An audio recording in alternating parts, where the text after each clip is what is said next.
नमस्कार जी। मैं assistant professor Jagdish Prasad. विद्यार्थियों के रीट से संबंधित विभिन्न सवाल थे, विभिन्न शंकाएं थी, उनके संबंध में आज हम चर्चा करने वाले हैं। देखिए, रीट से जुड़ी हुई विभिन्न शंकाओं का समाधान। विभिन्न शंकाएं, विभिन्न सवाल विद्यार्थियों के मस्तिष्क में घूम रहे हैं। कई विद्यार्थी पूछ रहे हैं कि सर, रीट की परीक्षा कब होगी, और कुछ के दिमाग में ये भी आ रहा है कि केवल रीट की परीक्षा से ही अंतिम चयन होगा या कोई और परीक्षा भी होगी। बिल्कुल स्वाभाविक भी है वर्तमान परिस्थितियों में इस तरह के प्रश्नों का मस्तिष्क में आना। कुछ विद्यार्थी पूछ रहे हैं कि यदि दूसरी परीक्षा होगी तो रीट की अहमियत रहेगी क्या। बिल्कुल ये प्रश्न भी आपका वाजिब है। कुछ विद्यार्थी जो हैं वो पूछ रहे हैं कि यदि चयन का आधार दूसरी परीक्षा होगी तो तैयारी रीट की करें या दूसरी परीक्षा की करें। और एक शंका ये भी जाहिर की जा रही है कि वर्तमान में असमंजस की स्थिति में तैयारी कैसे करें। तो इन विभिन्न ये जो आपकी शंकाएं हैं, इनके संबंध में आज हम चर्चा करेंगे। देखिए, आप पूछ रहे हैं कि सर, रीट की परीक्षा कब होगी। सर्वविदित है कि वर्तमान में रीट की परीक्षा को लेकर सरकारी स्तर पर विभिन्न बैठकों का दौर चल रहा है। रीट से जुड़ी हुई विभिन्न उलझने सुलझाने का प्रयास विभागीय स्तर पर चल रहा है। हम केवल अनुमान लगा सकते हैं कि परीक्षा कब होगी। कई विद्वान कह रहे हैं कि वर्तमान परिस्थितियों को देखते हुए लगता है कि परीक्षा नवंबर-दिसंबर में हो सकती है, लेकिन विद्यार्थियों, यह एक अनुमान है। माननीय सरकार जो निर्णय लेगी वही अंतिम होगा। अतः आप इस प्रश्न को लेकर ज़्यादा परेशान न हो। आप अपनी तैयारी, पढ़ाई निरंतर रूप से जारी रखें, क्योंकि जब भी कोई प्रामाणिक सूचना आएगी, वो प्रामाणिक सूचना सरकार के द्वारा विभिन्न समाचार पत्रों के माध्यम से, न्यूज़ चैनल्स के माध्यम से आप तक पहुंच जाएगी। इसलिए इस प्रश्न से अनावश्यक रूप से स्वयं को चिंतित ना करें कि परीक्षा कब होगी। एक प्रश्न विद्यार्थियों के दिमाग में ये भी आ रहा था बार बार कि केवल रीट की परीक्षा से ही चयन होगा या कोई दूसरी परीक्षा भी होगी। विद्यार्थियों, मान लीजिए यदि केवल रीट की परीक्षा से ही अंतिम चयन होगा तो हो सकता है, एक संभावना व्यक्त की जा रही है कि हो सकता है ग्रेजुएशन के जो प्रतिशत जोड़े जाते हैं उनका अंक भार या प्रतिशतांक कम कर दिया जाए। ये केवल एक संभावना है। इसके संबंध में एक और भी प्रबल संभावना व्यक्त की जा रही है कि हो सकता है रीट के साथ साथ सरकार 2013 वाले पैटर्न के आधार पर दूसरी परीक्षा भी आयोजित करवा ले, जो कि 2013 में विषयवार हुई थी, जिसमें सामान्य ज्ञान, मनोविज्ञान व संबंधित विषय से प्रश्न किए जाते थे L2 में, और L फर्स्ट में भी मनोविज्ञान, राजस्थान जीके ये सब था, और कुछ और पार्ट भी उसमें थे। ऐसा संभव है, अंतिम रूप से कुछ भी नहीं कहा जा सकता। ऐसा संभव है कि हो सकता है सरकार अंतिम चयन के लिए रीट के साथ साथ दूसरी परीक्षा आयोजित भी करवा ले। विद्यार्थियों के मस्तिष्क में एक शंका ये भी है कि यदि दूसरी परीक्षा होगी तो रीट की क्या अहमियत रहेगी, क्योंकि कुछ विद्यार्थी कुछ बहुत आगे की सोचते हैं। तो ऐसा भी सोच लेते हैं कि रीट के जब अंक ही नहीं जुड़ेंगे, इसका कोई महत्व नहीं है, दूसरी परीक्षा से ही चयन होगा, तो फिर रीट पर ज़्यादा जोर क्यों दें।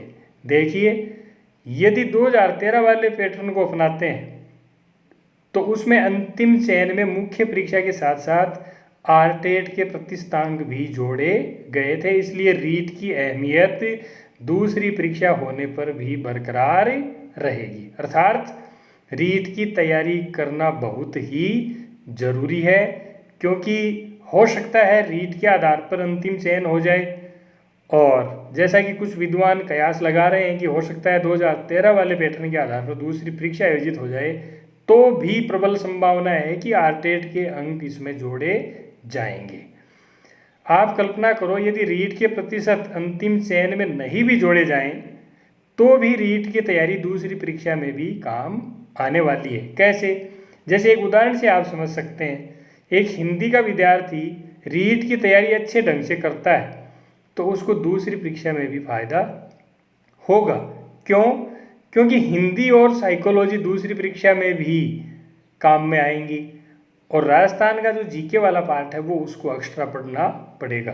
कहने का मतलब ये है कि चाहे अंतिम चयन रीट से हो या सरकार अंतिम चयन के लिए कोई दूसरी परीक्षा करवाए, रीट हर दृष्टि से विद्यार्थी के लिए फायदेमंद है, उसकी तैयारी करना उसके लिए उपयोगी है।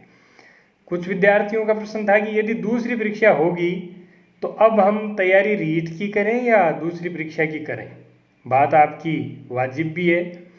यदि आपने पहले से ही, देखिए आपके इस प्रश्न का जवाब सुन लीजिए, यदि आपने पहले से ही रीट की तैयारी बहुत अच्छे ढंग से कर रखी है और आप आश्वस्त हैं कि अब रीट में मुझे कोई बहुत ज़्यादा पढ़ने की ज़रूरत नहीं है, तो आप रीट के साथ साथ दूसरी परीक्षा की तैयारी भी कर सकते हैं और उसको उस दूसरी परीक्षा के लिए आप एक बार 2013 वाले पैटर्न और पाठ्यक्रम को आधार बना सकते हैं। यदि आप पहली बार रीट की परीक्षा दे रहे हैं और आप पहली बार ही रीट का जो पाठ्यक्रम है, विषय वस्तु है, उसका अध्ययन कर रहे हैं, तो मेरे विचार से एक बार आपको अपना पूरा ध्यान रीट पर देना चाहिए। फिर भी आपके पास अतिरिक्त समय है तो राजस्थान जीके और मनोविज्ञान को कुछ समय आप एक्स्ट्रा दे सकते हैं। विद्यार्थियों की एक शंका यह भी है कि वर्तमान में असमंजस की स्थिति में तैयारी कैसे करें। आप लोगों को मानसिक अस्थिरता की जो स्थिति है उससे बचना होगा। क्यों? क्योंकि आप राजस्थान का एग्जाम्पल ले सकते हैं। राजस्थान में आरएस और कॉलेज व्याख्याता जैसी जो परीक्षाएं हैं उनकी प्रक्रिया में 3-4 साल लग जाते हैं, लेकिन आरएस और कॉलेज व्याख्याता बनने का जो स्वप्न संजोते हैं, क्या वे अभ्यर्थी तैयारी करना छोड़ देते हैं? बिल्कुल नहीं छोड़ते हैं। चयन उन्हीं का होता है जो निरंतर तैयारी करते रहते हैं।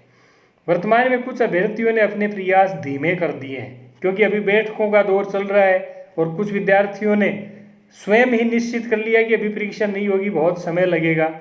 उनका तर्क है कि अभी परीक्षा नहीं होगी, तो क्या परीक्षा अभी नहीं होगी तो आप तैयारी करना छोड़ देंगे? परीक्षा अभी नहीं होगी इसका मतलब ये तो नहीं है ना कि परीक्षा कभी भी नहीं होगी, परीक्षा तो होना तय है। इस तरह की मानसिकता ही अभ्यर्थी को अनुत्तीर्ण करवाती है। जिनको अपना लक्ष्य नजर आता है वे कभी भी अपने प्रयासों में शिथिलता नहीं लाते हैं, चाहे परीक्षा आरएस हो, चाहे कॉलेज व्याख्याता हो या फिर आपकी रीट की परीक्षा हो, कोई भी एग्जाम क्यों ना हो। जिनको नौकरी पानी है वे निरंतर प्रयास करते रहेंगे और जो विद्यार्थी इस असमंजस में रहेंगे, इस अस्थिरता में रहेंगे कि पता नहीं परीक्षा होगी या नहीं होगी, एक बार नहीं होगी, उनको अपने स्वभाव में और अपनी इस सोच में परिवर्तन करने की बहुत ही आवश्यकता है।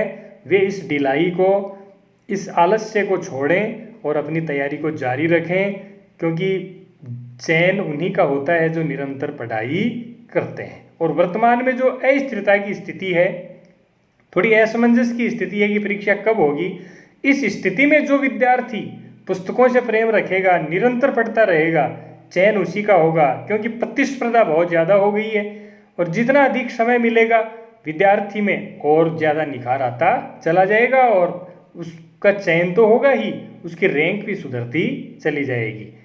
अतः निरंतर पढ़ते रहें। आपने कछुए और खरगोश वाली कहानी तो सुनी है। तेज दौड़ने वाले खरगोश को उसका अहंकार ले डूबा, क्योंकि उसने सोच रखा था कि मुझे तो हराने वाला कोई है ही नहीं, मैं तो बहुत तेज दौड़ता हूँ। और जिस कछुए को ऐसे ही समझ रखा था वो निरंतर चलता रहा और उसने बाजी मार ली थी। तो इस कहानी को ध्यान में रखें। अतः जब तक जंग नहीं जीत लो तब तक मैदान मत छोड़ो। मैदान छोड़ दोगे तो जीत पर प्रश्न चिन्ह लग जाएगा, जरूरी नहीं है आपकी जीत हो ही। परीक्षा का होना तय है। अनावश्यक व भ्रामक खबरों से विचलित ना हो। इस समय कुछ विद्यार्थी केवल सोशल मीडिया पर यही खबर देख रहे हैं कि कब होगी रीट, क्या है रीट की आगामी रणनीति, होगी या नहीं होगी। ये चीज़ें आपको एक लिमिट से ज़्यादा देखने की ज़रूरत नहीं है। आप सोशल मीडिया पर इन खबरों को देखने में जितना अधिक समय लगा रहे हैं उतना समय चाहे सोशल मीडिया पर ही किसी कोई क्लास को सुन करके या कोई अपना बिंदु पाठ्यक्रम का क्लियर करने में आप यदि उस समय को लगा दें तो आपको ज़्यादा फायदा होगा। अनावश्यक भ्रामक खबरों से कतई विचलित ना हो, अपना पूरा समय पढ़ाई को दें। मैं फिर कह रहा हूँ, चयन उसी का होगा जो अंत तक पुस्तकों से प्रेम रखेगा, और बीच में ये इस तरह के दौर आते रहेंगे कि परीक्षा थोड़ी लेट होगी, एक बार नहीं होगी, ये एक सामान्य प्रोसेस हो चुकी है हर परीक्षा के साथ। इसलिए विद्यार्थियों से अंत में यही निवेदन करना चाहूँगा कि परीक्षा चाहे जब भी हो, आप पढ़ाई मत छोड़िए।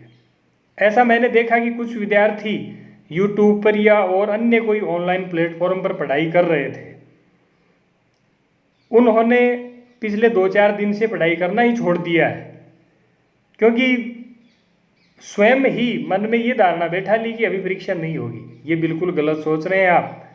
क्या अभी परीक्षा नहीं होगी तो सभी विद्यार्थियों ने पढ़ना छोड़ दिया है? नहीं, सभी ने पढ़ाई नहीं छोड़ी है। अंत में मैं आपको इतना ही कहूँगा कि आप निरंतर कर्तव्य करते रहें और बिल्कुल घबराइए मत। निश्चित रूप से आपका चयन होगा। आपके उज्जवल भविष्य की मंगल कामनाएं। आपको बहुत बहुत धन्यवाद। आभार।